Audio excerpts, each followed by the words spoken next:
ভারতবর্ষের যে বামপন্থী দলগুলো আছে,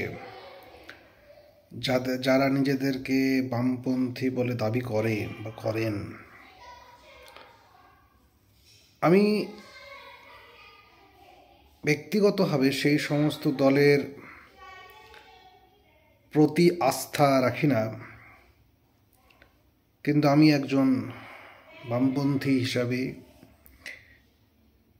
এবং যারা নিজেদেরকে বামপন্থী হিসাবে ঘোষণা করে, মার্ক্সবাদ হিসেবে ঘোষণা করে, তাদের কাছে তো একটা প্রত্যাশা থাকে যে এখন যে বর্তমান বিশ্বে লড়াই চলছে, যদি বলি প্যালেস্টাইনের ওয়েস্ট ব্যাংক এবং গাজাতে যে লড়াই চলছে, রণসংহার চলছে, সেটা কি ধরনের? আসলে সেটা হলো আগের সময় 19 শতকে যখন ছিল, 19 শতকে যে যারা সাদা চামড়ার মানুষ, তাদের প্রতি প্রভুত্ব থাকবে এবং বাকিরা গোলাম হবে, সেই একই আবার সেটা ফিরে আনার চেষ্টা করছে পুঁজিবাদ, সাম্রাজ্যবাদ। এই দৃষ্টিভঙ্গিতেই জায়নিস্টরা লড়ছে এবং ওকে ইউরোপের দেশগুলো এবং আমেরিকা সমর্থন করছে।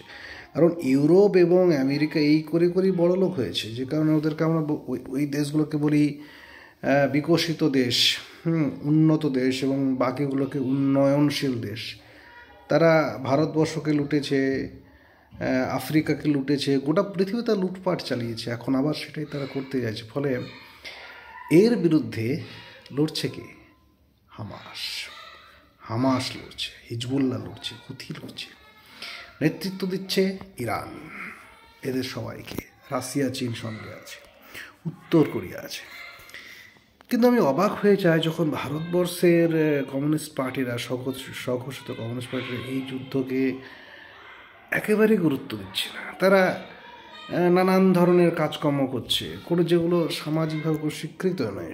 সাম্রাজ্যবাদের বিরুদ্ধে লড়তে পারছে না, এমনকি হিন্দি সাম্রাজ্যবাদের বিরুদ্ধে লড়তে পারছে তারা। ফলে তারা কি করবে আমি জানি না। ফলে এই রকম সমস্ত লোকজন দ্বারা ভারতবর্ষ বিপ্লব সংগঠিত সম্ভব তো নয়ই, বরঞ্চ মানুষকে এরা ভুল পথে চালিত করছে।